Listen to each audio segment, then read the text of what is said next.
Hey guys, this is Nathan and welcome to the Gaming 4. Today in this Unturned map review, we're going to be covering a map called New Atlantic Islands. Now this map did pretty well, it got a 71 out of 100, and it is a medium map, which is kind of unusual because most of the time we see a lot of large maps. So let's go over why it did so well in certain areas and how it could have been improved. And something to keep in mind is this map is currently in beta, so if and when the author starts working on it again, it should improve quite a bit, especially after this map review. So let's get into some of the strengths of this map, and then afterwards we'll get into some of the weaknesses. So one of the main strengths of this map that you pretty much notice right away is that the landscape is just very beautiful. All throughout the map, you got a dynamic landscape. No part of it is like plain and flat. None of it is really boring. And just overall, there's a lot of work put into it, and it really ended up very well. Relating to this is also the natural resources, which there are plenty of, except for animals. So throughout the map, there's a lot of berries, and definitely a large amount of metal nodes in certain locations, as well as, of course, just trees. And with all those combined, there's just a lot of resources you can get from gathering them from nature. Something that this map actually did really well on that a lot of maps struggle with is the amount of food that was provided for you throughout the map. You could probably support quite a few people just from scavenging throughout the various locations, and that's definitely good when you think about the map from a multiplayer perspective. In terms of vehicles, this map actually did pretty well. We found quite a few land vehicles, and I think there were some places where water vehicles and potentially a plane or two could have spawned. We didn't see any, but I think they were in the map as well. In addition to the vehicles themselves, there's also quite a bit of vehicle repair gear, such as car jacks, blowtorch, gas cans. They're just spread out throughout the map, which is really good to see because a vehicle is pretty much useless if you don't have a way to get gas into it or to repair it when it gets damaged. In terms of higher tier areas of the map, there are a few radiation zones, and because of that, there were also radiation gear provided throughout the map, which is definitely really good. Lastly, this map actually had a pretty good amount of detailing, and it was definitely better than average. It's really nice to see that authors put this much work into their maps in terms of detailing, because it definitely makes it more enjoyable to play, and it makes it more immersive and just more interesting in general. Alright, so that's pretty much it for the strengths, and that's generally what stood out to us as being the better parts of the map. Obviously this map has some work to be done to it, but generally it was very playable. So let's move on to some of the weaknesses and some of the various aspects of the map that could have been improved. So one of the basic things that a lot of maps also have issues with is the amount of clothing spawns, and this map could have used a little bit more. Now it wasn't terrible, there was just barely enough to get maybe a shirt and a pants on your character, but it would have been nice to see a little bit of extra, especially in multiplayer situations where you have more people to clothe, as well as just making extra gear such as bedrolls and healing equipment. So maybe consider adding a few more spawns, and when you're making your own maps, make sure you test and make sure that there's a little bit of extra clothing,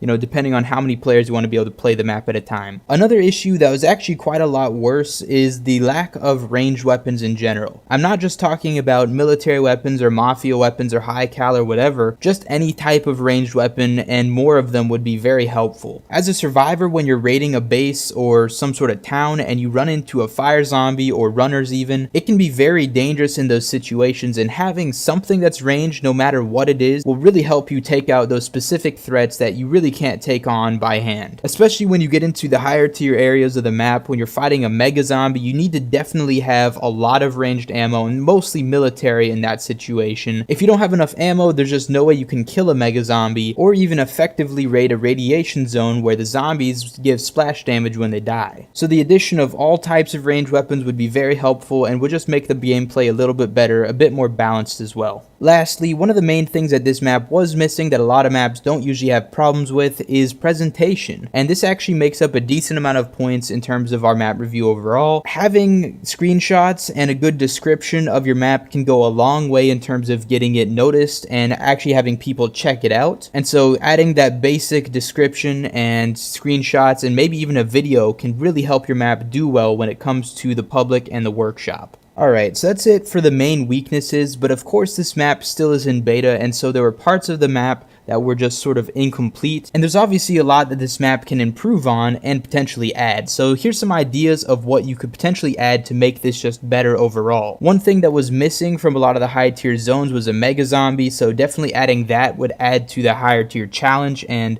the end game of the map. Also, airdrops would definitely improve the map overall. It just makes it a little bit more exciting and another way to get good or rare gear. The addition of NPCs or quest lines just overall improves the map by a ton. Obviously, there's a lot of work and research and experimentation that has to go into that, so definitely not an easy thing to do, but definitely a thing that will add a lot of value to your map. And lastly, just overall touch-ups, general balancing issues with item spawns and zombie spawns, and some of the navigations were a little bit off. Just little things like that would overall just touch up your map and make it just a little bit better to where it just feels a bit more polished and finished. So anyway, that's pretty much it for the suggestions and the strengths and the weaknesses. This overall was actually a really good map, and it really did score pretty well for being in the beta stages. As always, there will be a link in the description below, so if you guys want to check it out, it'll be there for you. Thank you guys so much for watching. Please like this video if you enjoyed it, and please subscribe if you want to see some more. I will see you all later.